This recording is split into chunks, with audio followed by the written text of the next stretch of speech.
Hello, everybody, and welcome to this edition of the Bravas Luxury Living Podcast. On the Luxury Living Podcast, we explore ideas and meet people who can help make your luxury home a luxury experience when it comes to technology and design. If this is the first time you found us, please like and share with other people. And we have many episodes you can go back and watch that cover all sorts of subjects for home automation. So I really encourage you to go to YouTube and explore. If you have questions or thoughts, we'd love to hear from you. Leave a comment, send us a message, and we'll explore ideas or questions that you have to discuss. I do this podcast every time with a colleague. Keith, how are you? Fantastic as always.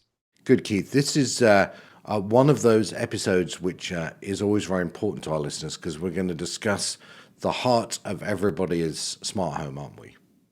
Yeah, the control system's definitely the interface. So there's a lot happening behind the scenes, but the control system is how the client sees their system. Okay, well, let me introduce our guest, John Clancy, who's the Vice President of Residential at Crestron. So, John, thank you very much for joining us. My pleasure. Good to see you guys. Crestron is a huge company. It may not be a company that's known to many people. So I thought maybe the best place to start is if you could tell us a bit of the Crestron story and how we got here. Sure. Crestron is about a 50-year-old company. It's started primarily in the commercial space and then moved heavily into the residential space. And nowadays we straddle both sides. We have about 92 locations worldwide. And we design and engineer all of our products, and we build all of our products. And today we have about 4,000 SKUs, so it sounds like a lot. I manage and run the residential portion of our business globally. So I'm involved with our sales organization, our marketing, our product development, software development. I literally own the residential business here at Crestron. That's great. And so how did you get to Crestron? Have you been there a long time? I just had my 5th anniversary in March. I have been a Crestron dealer for about 23 years prior to that. I worked locally, so I was here a lot, feeding back with Crestron on what they should do, on what our needs were in the field. They would show me, kind of what they were working on at times. So I had a really good relationship with the people here. And I guess the story goes is that at one point in time I was actually complaining to my current boss about the focus and energy in the residential space, and that evolved over the course of a few months into him saying, "Well, come here and do something about it." So that's literally how I got here 5 years ago. That, of course, is the downside of pointing at the hole. They want you to come and fill it in. Our listenership is typically homeowners, people who are helping owners, designers, builders, and architects. I think it'd be interesting, just on a second, you said you're part of Crestron Residential. What's the big difference between the sort of residential and the commercial side? What are the differences, and, is there a cart and a horse in this conversation? I would say, look, the differences obviously are the end users, right? But the go-to-market strategy is essentially the same. Crestron sells our products through integrators. And then there are sets of commercial integrators who focus on mostly enterprise customers, large corporations, military, government, educational facilities. And then my business unit focuses obviously on just the residential applications. So, Crestron Residential and Crestron Home, I knew. How do you guys think about home automation? How do you think about the residential side? What's the pitch?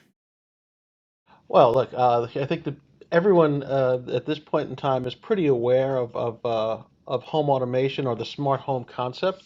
I think from an end user's perspective, there's probably never been more of a confusing time. I think they're overwhelmed with advertisements, just different messages, and I think it's really difficult for an end user right now to discern what they should even do, right? I mean, I think a lot of products that are focused on the DIY space have confused things even further.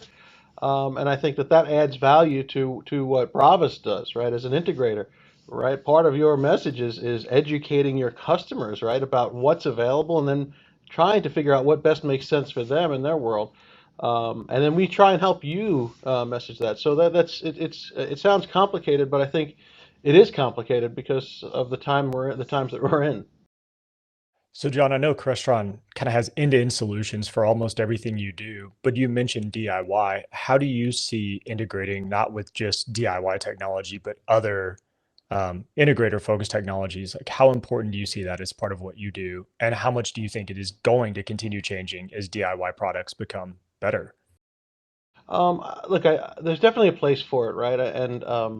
But also, in saying that, there is a reason we make all of the end-to-end solutions, and we have so many different SKUs.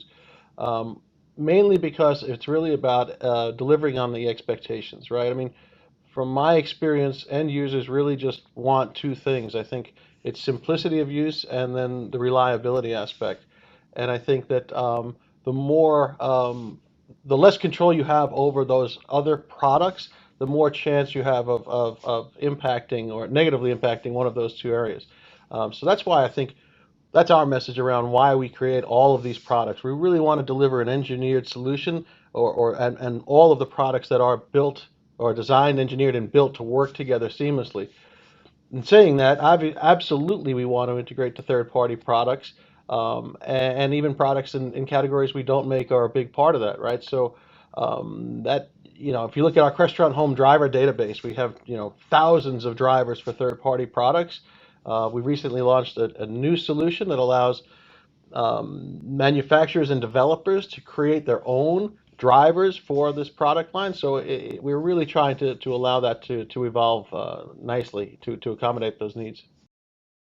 So if you were to run into a homeowner at, and you person buying a new home, so we may have just purchased a new home, and they said, okay, John, where do we start? We want some home automation goodness. But there's 4,000 SKUs, parts to pick from. Where do we start? How do you answer that question? So I'll put my integrator hat on before I put my manufacturer hat on. I would ask what your personal experience is, or what your understanding is of home automation, and try and engage, start there. So it would help me understand how far I need to go to explain what's possible. Um, and then that next step is really an education, right? These are the things that we can do, and let's talk about what might make sense for you. And I think, it starts off, at least in my mind, with things like lighting control. I think it's easy for people to understand. Audio distribution is another category. Motorized shades, again, are a great thing to talk about because, there are generally more windows in a home than there are light switches, and they have to be covered with something. So again, and these are concepts that are easily grasped by someone who's not necessarily in our space, and it starts off with a good conversation about how these products can not just be added but integrated seamlessly is really the key. So, John, this may be a tough question, but during that discovery process, one of those questions is often, like you said, what's your experience been with, home technology? And a lot of times you'll hear from a client, oh, I had, a Crestron system or a Control 4 system or a Lutron system years ago. I don't want anything like that again. How do you answer that? Because obviously our technologies that we use is changing very, very rapidly. But when people say something like that, especially when it comes to Crestron, what have you seen as the experiences that usually create that type of reaction from a client? Um, my comeback to that, and again, this is again being a dealer who sold a lot of Crestron to end users, would be that the product is only as good as the company or the people installing and supporting it. Because especially and I'm going back a bit where there was a heavy lift on the dealer side when it came to programming the systems. That's complicated, and you really need to be good at it, and you need to be well trained, and you need to have some significant experience to be successful at it. And I think in many cases that wasn't always there. And not to exclude just Crestron, I think that stands out with any of our competitors as well. The system that the end user ends up with is literally only as good as the people who have designed and installed it, and that really speaks volumes to what you can add to that formula. Yeah, it was kind of a leading question. I knew you were going to go there because we've all had to have that conversation with someone. And I'm sure Crestron is doing a lot of heavy lifting on the back end to make it where it is a little bit less dependent on just having an all-star integrator. What are you guys doing to make sure that these systems come out a little more consistent and a little more bulletproof? Well, that was one of my missions when I came here. I am a Crestron certified programmer, so I knew and still know what it takes to deploy a system in the custom way, right? Having to literally draw every button and every page of a touchscreen or user interface, and then making it all function behind the scenes. So the main goal, really, what was is developed into what we call Crestron Home today, where the heavy lifting is on the Crestron engineering side now. We create all of the code behind the scenes that make it work, that deliver the user interface, and you know the focus on keeping it easy to install and deploy for our dealers, while also delivering a highly reliable product that's intuitive to use and aesthetically pleasing. All of that heavy lifting now falls on the 100+ people down the road from me who work on this product night and day. And so that's you can focus. It really allows the dealer or you guys to focus on all of the other things you need to do to deliver a complete system. So I want to dig into Crestron Home for a second because one of the other things that we often hear is, well, every time I want to do anything, I have to bring you guys back in, I have to pay you. You've done a lot with Crestron Home as a solution for residential to give the homeowner more flexibility, haven't you? We have, and we have a lot more planned that we want to do. Our goal is that the homeowner becomes as self-sufficient as they want to be. That obviously adding a television or adding a significant subsystem or device to the system would still require a dealer. But from a customization perspective, we want the end user to be as self-sufficient as possible and be able to create or edit their own scenes and events and schedules and all of the things that really customize the system to that umpteenth degree that give that comfort back to the end user. Now, in saying that, they're again as much as they want to be was my key phrase there, because I think in many cases an individual may not be comfortable with all of that. And so calling an integrator like yourselves and asking for the customization and you guys being able to log in right there and then and create and do that for them happens all the time, and I know people will pay for that.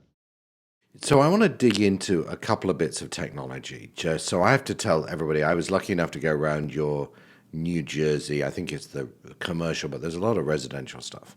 Lucky to see that demo facility, and I'd always encourage the customer who's about to do a large amount of investment to go visit, these sorts of demo areas in a sort of non-COVID world, because I think they're eye-opening. But a couple of things that really struck me, I wanted to go into. One of them was, and this was 2 years ago, the way you were starting to integrate things like teleconferencing into your technology.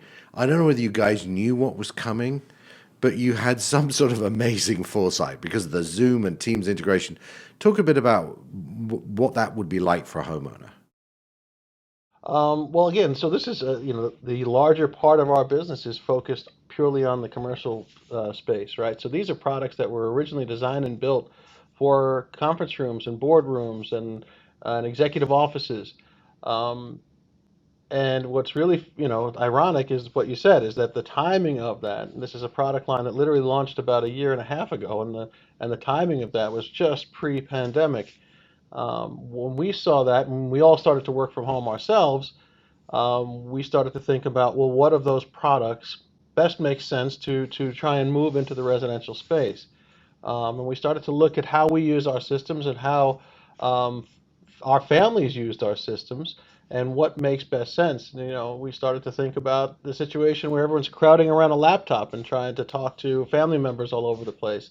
And so we brought in a product that's typically used in a large conference room space and found a way to fit that into a living room, right? So moving that conference room experience into the living room and basically bringing the Zoom room experience into the home, right, where everyone can sit comfortably on the sofa and speak naturally and be heard, and then look at everyone else on a large screen television. That was just one example, but there are a few others too.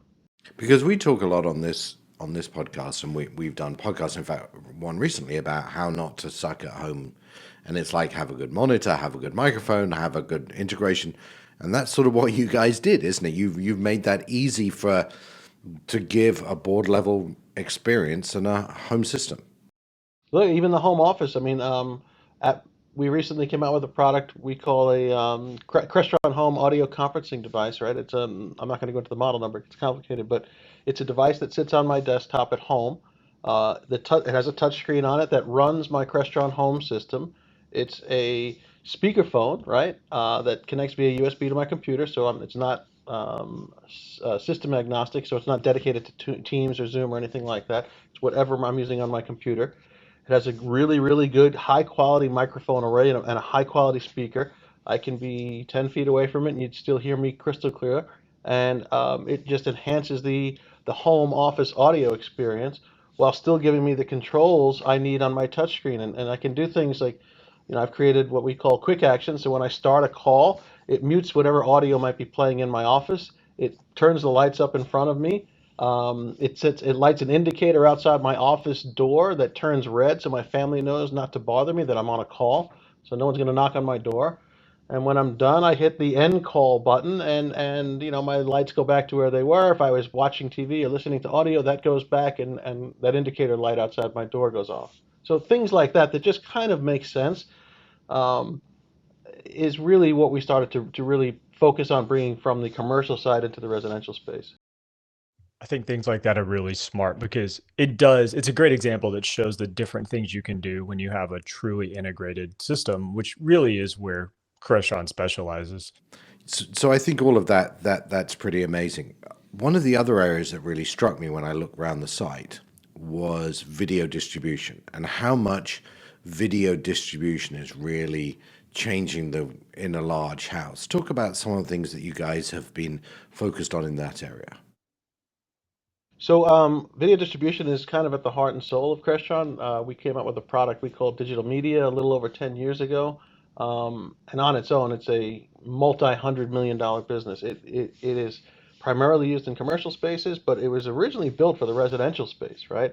It was built during the time of transition to moving to that HDMI connector, right, where high resolution video was going from analog to digital, and being able to support that in these very long distances on cable. Um, but more recently, we've launched our NVX platform, which is really AV over IP. So it's 4K, very high resolution, very high quality video that has no latency or no distortion, and it's all done over a standard home network. A 1 gigabit network is what a standard network is, and we've just recently announced an accompanying audio product that ties directly into that too. Because I don't think people understand the complexity of multiple televisions or multiple sound zones having to mix content and Apple TVs and satellite systems, and it's a fairly complicated matrixing problem, isn't it? Yeah, beyond the matrixing, I think just from a simplicity perspective, I mean, I would say that most people don't want a stack of equipment in every single room, and especially now that flat panels have become so ubiquitous. Where do you put the set-top box, the cable box, if there's some kind of another set-top box that the viewers want to watch? Space becomes an issue. The old days of a TV cabinet kind of gone. So centralizing all that equipment, making sure it's powered properly, cooled properly, remotely accessible, so you as the dealer can log in and remotely reset things, or can do some diagnostics remotely. All of that comes into play, especially at the very high end, where again those 2 points that most people really want are that simplicity of use, and then really importantly is that reliability aspect. One of the other areas you talked about was shades. You said people have more windows than anything. The bit about shades one of the points I worked away from your great center was the sheer volume in choice of fabrics and materials. That sometimes you walk into a retail outlet and there's like, well, it's not quite Ford, you can have it black or black, but it's like we have 7 colors and move on. Surely one of these 7 is good for you. That is not the story here, is it? No, there are over 450 shade fabrics that we allow you to choose from, and those continue to change and expand all the time based on new products that come to market from our shade from the fabric vendors we buy from, and it really comes also from feedback from our customers. We can see over time how trends are beginning in a certain color pattern or palette, and be able to kind of plan for that. And again, having different levels of opacity, especially for our solar shades. I don't, you can't really see the ones at my window here, but being able to select not just the color, but how much light actually passes through, we have to be flexible, right? Every situation is different. And those are mostly designed to order, aren't they? Every one of them is custom made. You as the dealer, go take your measurements. You get some feedback from your homeowner or interior designer about the color choices. You can order samples from us that would get to you in a day or so, at no charge, so you can see those and share those with the rest of the design team, and then make a selection. And once you place an order, we generally deliver those in less than 3 weeks. Yeah, you said a very important word there, which was the interior designer. I think one of the things that makes these partnerships work so well is that if you're choosing to work with a good integrator, they're going to have those relationships, even if you don't already. And so you have Crestron doing the engineering, an integrator helping make sure it's all going to work easily, and then a designer or some other piece of that team to make sure that the look is better than anything I could have picked out.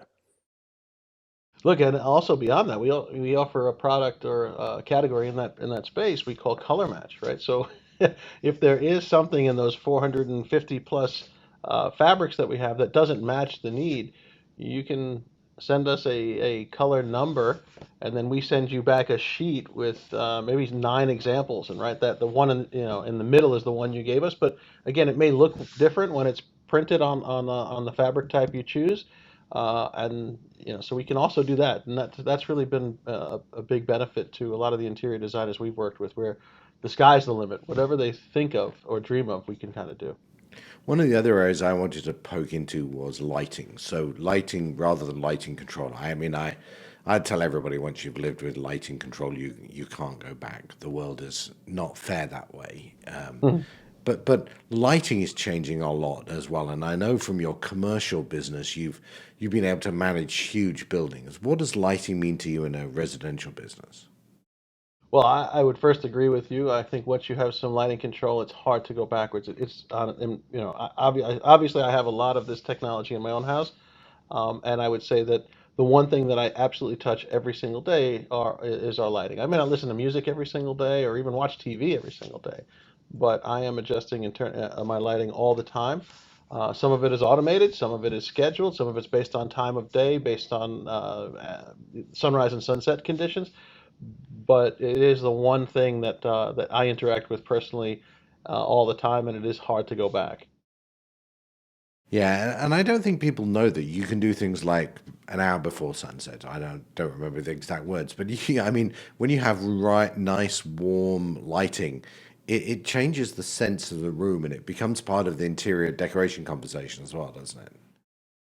Yeah, I mean, personally, look, I absolutely do use an offset from sunrise or sunset to execute events, right? Again, I'm not playing with timers that have to be adjusted every few months, right? Because that's changing. Um, but it does. I wouldn't say spoil you, but it sets a level of expectation where having not having that would be a bit of there'd be some remorse there, definitely. Yeah. When I first started, that offset from sunset was one of the things that just kind of unlocked something in my brain where I went, "Oh, this is how you're supposed to control a system." And obviously, that's one of my favorite interfaces is the I don't really have to do anything interface. But we've also talked like recently with Josh AI about voice interfaces. What do you see as kind of the next step in how we're going to interface with our homes? Like, what are y'all working on now or thinking about? So look, I would first agree. I think that there are use cases for all of that, right? There's definitely, the physical keypad, scheduled events, and voice all intermixed to deliver a really good quality user experience right now. I would say down the road, when you start to think about where AI is taking us, and where maybe the Crestron Home system of the future is feeding back to you or suggesting to you based on the patterns it sees and how you and your family live, some automations, right? And again, not that the machine is taking over, but maybe adding value in ways that aren't happening right now, based on just patterns and trends it's picking up on how you use your system. And Um, and you know, that's I, true. That's true into the security space as well, isn't it? That the security and the authentication that's becoming an increased place to use that type of technology. Yeah, look, I mean, I have some automations at my house. When I come in and unlock my door, for instance, um, uh, it knows it's me. It's a special code that identifies me. It shuts my alarm system off, turns on a light path if it's dark, not if it's daytime, because my blinds are generally open. So there's a number of things that already happen from these automations that I've configured. But I think really adding value is when, again, the machine's not taking over, but it's suggesting things back to the end user that, again, that are somewhat predictive on how it's being used, but add value. And then, again, like I said, don't take over. Allow the end user to eliminate that if they don't, if it's causing a problem. Are y'all doing anything with sensors? I mean, I imagine something as complicated technologically, but as simple from a user interface is like if my watch is measuring my body temperature, that could talk to my automation system and say, hey, body temperature's rising, we can cool the house down. Are y'all thinking about that as part of that AI? Yeah, I mean, well, in a couple of ways. So we make a number of sensors already, right? So we have some obviously light sensors and things like that.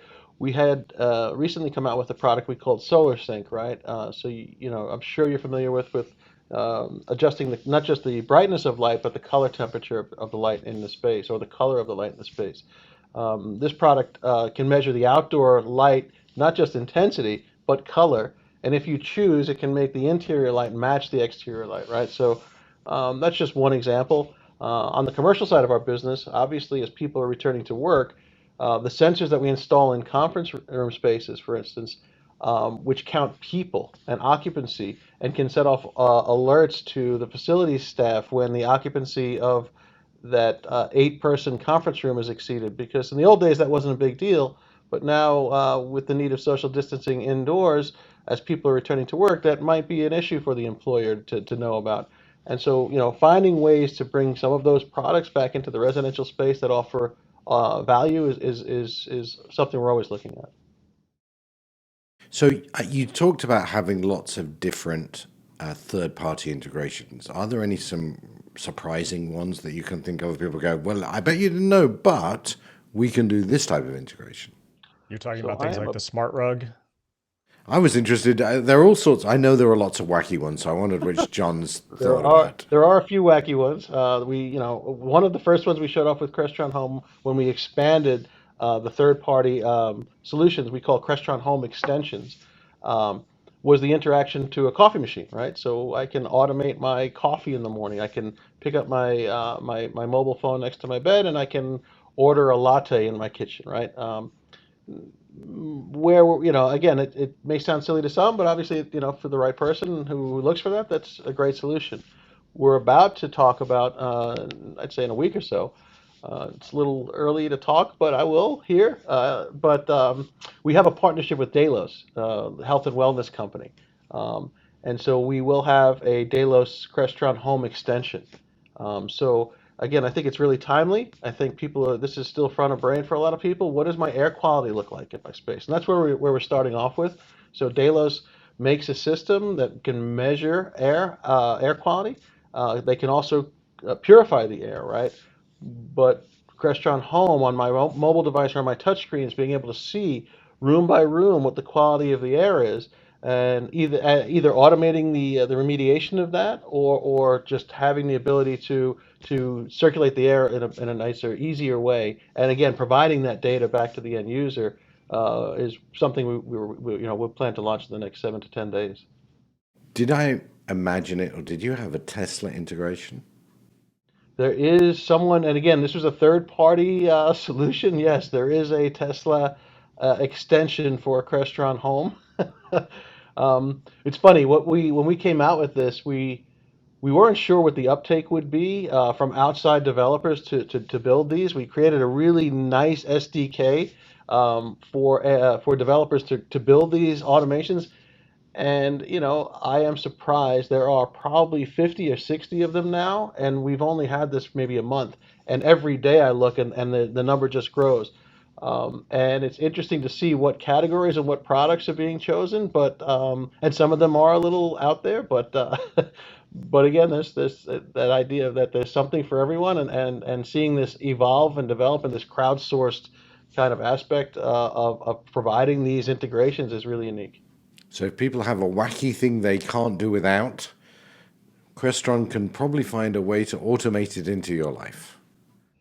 Unbelievably, and that's kind of that tells the story of who we are when we before Crestron Home, when everything was custom, because that's how those systems were sold. It was anything you dream of can be done literally, and you want the user interface to look a certain way or work a certain way, or you want to interact with anything. The custom side always allowed that, and that's what kind of separates Crestron from a lot of our competitors out there. But like I said, there was some heavy lifting with that.